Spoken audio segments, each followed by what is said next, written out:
आज जिला कांग्रेस कमेटी सिंगरौली शहर अब ग्रामीण द्वारा संयुक्त रूप से नगर निगम में व्याप्त भ्रष्टाचार को लेकर घेराव किया गया। सड़कों की बदहाली और वार्डों में व्याप्त कूड़ा कचरा, नालियों की गंदगी, निगम के अंदर कमीशन खोरी को लेकर जिला कांग्रेस शहर अध्यक्ष प्रवीण सिंह चौहान के नेतृत्व में विशाल धरना प्रदर्शन कर नगर निगम के घेराव किया गया। घेराव के दौरान शहर अध्यक्ष प्रवीण सिंह चौहान ने निगम की बदहाल व्यवस्था, भ्रष्टाचार, कमीशन खोरी पर महापौर, स्पीकर और निगमायुक्त पर जमकर बरसे और कहा, यदि 20 तारीख तक वार्डों के विकास कार्य, बदहाल सड़कों की स्थिति में सुधार कार्य चालू नहीं होता तो कांग्रेस पार्टी आगे उग्र प्रदर्शन कर निगम भवन में ताला बंद करने का काम करेगी।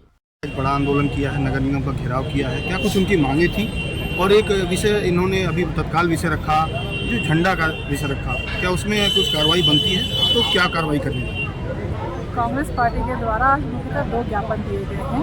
पहला गेहूं उपार्जन को लेकर के और बिजली की समस्या को लेकर के एक ज्ञापन दिया गया है। दूसरा ज्ञापन नगर निगम में जो काम चल रहे हैं उनकी गुणवत्ता को लेकर के और जो उनकी अपेक्षा है कि काम होना चाहिए उसके संबंध में ज्ञापन दिया गया है। ज्ञापन प्राप्त कर लिया गया है, उसमें जो भी विधिक कार्रवाई होगी वो की जाएगी। और जहाँ तक झंडे वाली बात है उसका परीक्षण किया जाएगा। जिला कांग्रेस कमेटी के नेतृत्व में किसान कांग्रेस के समर्थन में आज बहुत बड़ा आंदोलन करना प्रदर्शन किया गया और हमारे प्रदेश में जैसा किसानों के लिए वहाँ से आह्वान किया गया था, तो जो किसानों के साथ धोखा और गद्दारी हो रही है उसके खिलाफ गेहूँ खरीदी और अब बैंक का रेट ब्याज, इसके समर्थन में किसानों के हम लोग आज ज्ञापन दिया है और उनको अल्टीमेटम दे दिए 1 महीने के अंदर इसकी मांग अगर नहीं पूरी होती है तो आने वाले खरीफ सीजन में पूरा कलेक्ट्रेट में ताला बंद करने का हम लोगों ने आज घोषणा कर दिया है। 6-7 महीने से नगर निगम में ये आयुक्त नगर निगम जो वर्तमान में यहाँ पदस्थ है और भ्रष्टाचार का बड़ा अड्डा बना लिया है।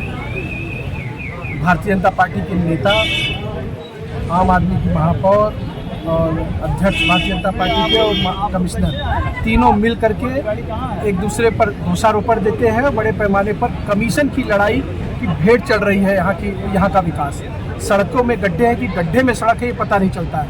पूरे वार्ड 45 की सड़कें टूटी हुई हैं, गंदगी का अंबार है, चारों तरफ नालियाँ बजा रही, चारों तरफ शहर पन्नी से पटा हुआ है और 1.5 करोड़ रुपए प्रतिमाह एक सीटाडेल कंपनी है जिसे दामाद की तरह नगर निगम पाल पोस रही है। जबकि हमारा जो ये नगर निगम क्षेत्र है यहाँ पर अधिकांश वार्ड एनटीपीसी और एनसीएल के दायरे में आते हैं। जो एनसीएल एनटीपीसी स्वयं अपने वार्डों की साफ सफाई करता है। मुश्किल से 15, 16 या 20 वार्डों की साफ सफाई का 1.5 करोड़ नगर निगम द्वारा सीटाडेल को भुगतान दिया जा रहा है और सीटाडेल के माध्यम से बड़े पैमाने पर भर्रेशाही और लूट मची हुई है।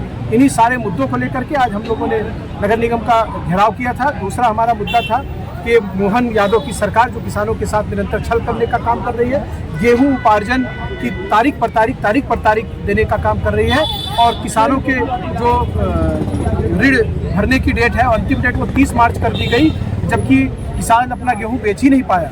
जो उपज है उसको बेच नहीं पाया, औने पौने दाम में बिचौलियों को बेच करके वो ऋण भर रहा है या तो मध्य प्रदेश का 50% किसान डिफाल्टर घोषित हो रहा है। तो जो सरकार की किसानों के प्रति छलावे वाली नीति है, जो किसानों को दबाने और कुचलने की नीति है, उसके विरोध में भी हम लोगों ने ज्ञापन दिया। 2 मुद्दों को लेके नगर निगम और सिंगरौली प्रशासन के खिलाफ हम लोगों ने ज्ञापन और धरना प्रदर्शन का प्रोग्राम रखा था, जिसमें मुख्य बातें ये थी कि किसानों को जो उनका समर्थन मूल्य के तौर पे जो उनका गल्ला नहीं खरीदा जा रहा है, जिससे कि किसान गेहूं न बेच पाने के कारण काफ़ी परेशान हैं और उनके ऊपर बैंक जो है उनका सिविल खराब कर रहा है, क्योंकि उसकी लोन चुकाने की डेट उन्होंने 30 मार्च रखी है और गेहूं खरीदी का समय 10 अप्रैल और 15 अप्रैल रख रहे हैं। उस मुद्दे को लेकर हम लोगों ने प्रदेश व्यापी धरना प्रदर्शन किया था। साथ ही नगर निगम में भ्रष्टाचार व्याप्त है, उसके खिलाफ हम लोगों ने सिंगरौली कांग्रेस ने पूरा ये धरना प्रदर्शन का प्रोग्राम रखा था, जिसमें हम लोग को ज्ञापन देने पहुंचे थे। मगर ये भ्रष्टाचार की चरम सीमा है कि नगर निगम बिल्डिंग के ऊपर फटा हुआ राष्ट्रीय ध्वज लगा हुआ है और उसकी कोई ख्याल नहीं कर रहा है। जिस तरह से देश की हमारे सिंगरौली की सड़कें बेहाल हैं, गंदगी से नालियां बजा रही हैं, उसी तरह से हमारे झंडे का भी अपमान कर रहे हैं। ये बहुत ही असहनीय है।